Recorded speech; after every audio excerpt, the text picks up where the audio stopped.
It's Mina SayWhat. I'm sitting here with Blacc Sam, a brother of Nipsey Hussle, the late, great, legendary Nipsey Hussle, and the marathon continuer is what I'm going to call you. Thank you for taking time to talk to me. I appreciate you today. Anytime. Thanks for having me. So this is a summit for the formerly incarcerated.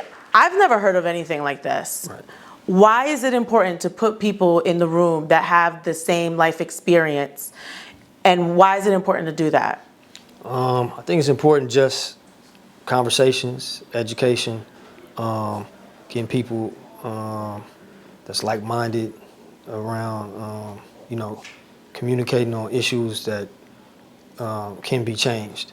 I think it's important. So things like this bring awareness, and then you see people mobilizing, and that's how things can get better. That's how resources can be made available, and I think from looking and kind of finding out as I get older, other communities and other demographics do that for theirs, but we usually don't. So things like this is, I think, really important. So you sitting there listening to the panels and, just hearing the stories, what have you taken away from this summit? I didn't hear everything, but from what I did hear, I think it's just,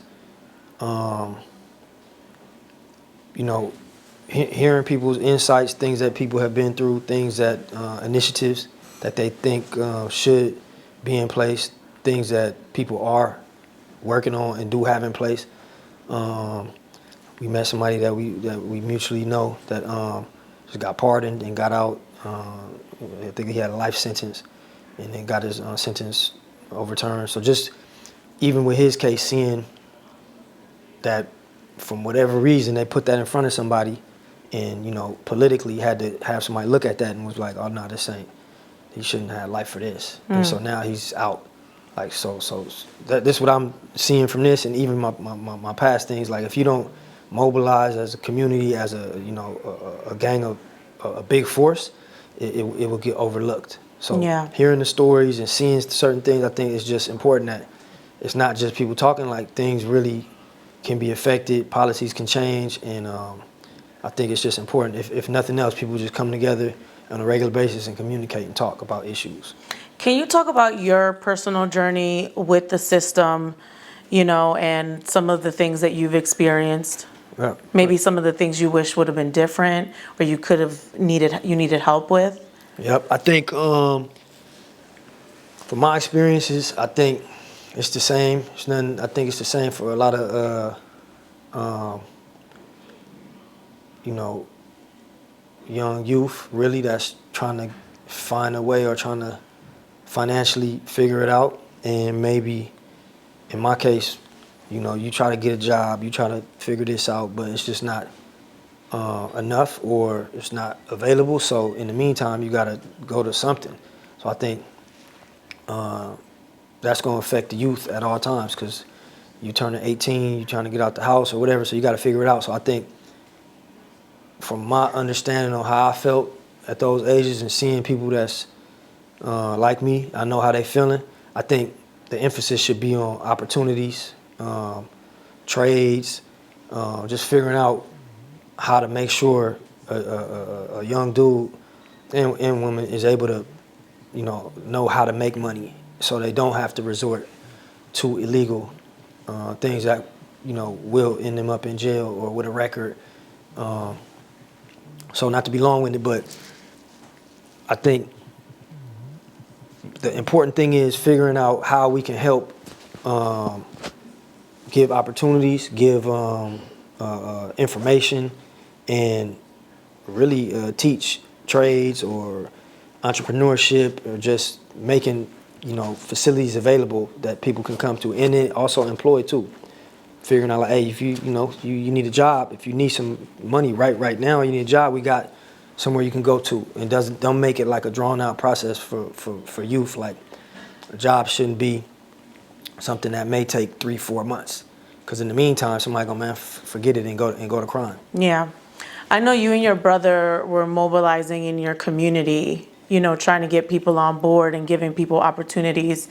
Where is that now with the marathon, and how are you continuing that work right now? I think for us, and I spoke on it earlier today. It was by default, just by what we was doing and the people that we were around and that helped us. That when we were a little successful with a business, and when we thought, oh, let's open up another business, let's get a cell phone shop.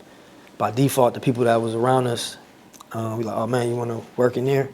And then some people that we know that we grew up with or that was around, got fresh out, you need a job? Oh, we about to open this up.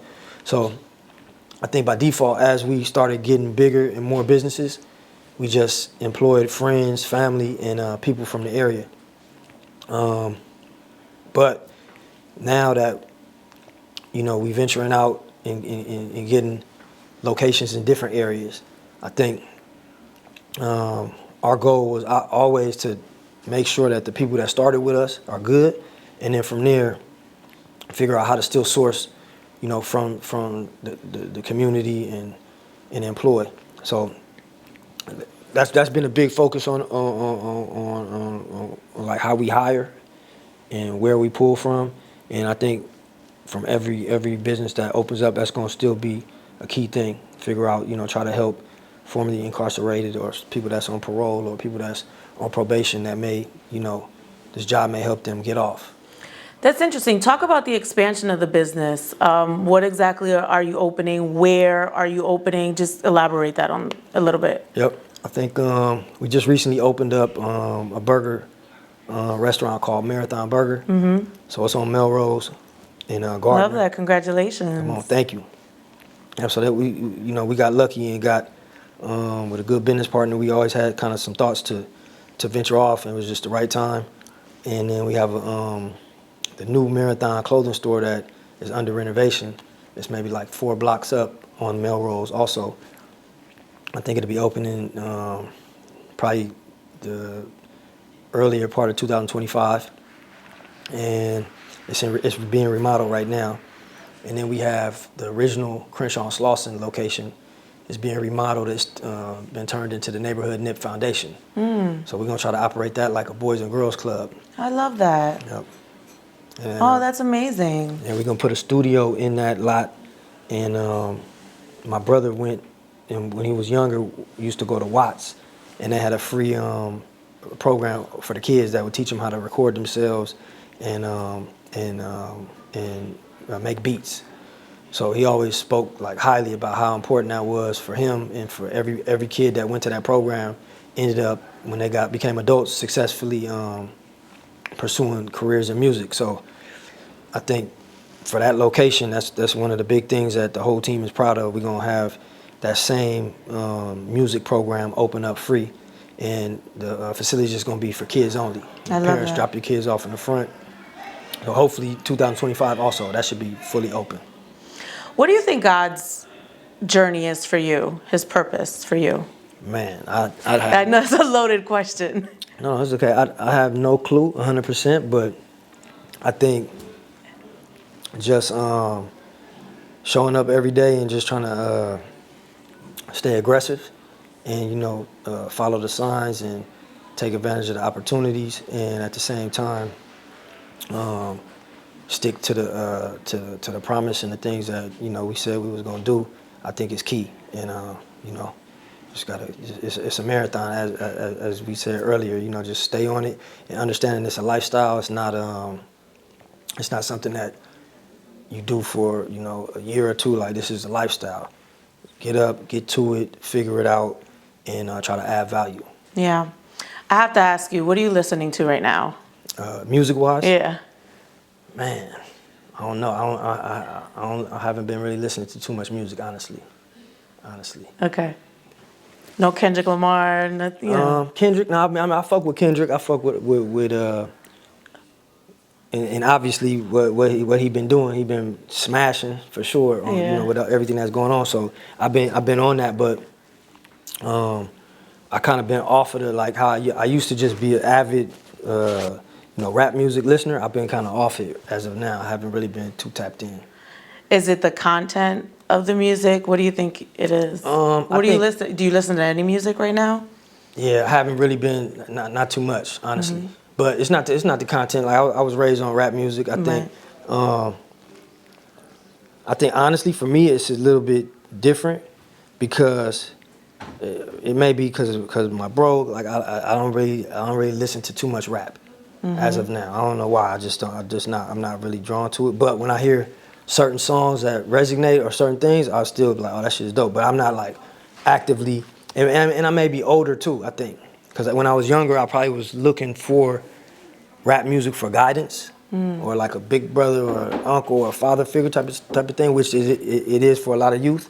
But as of now, it's not the same. Yeah. I don't know why. I understand. You know, Yeah. my man says the same thing. Okay. He's like, I don't understand what they saying anymore. I'm like, babe, Right. let me explain it to you.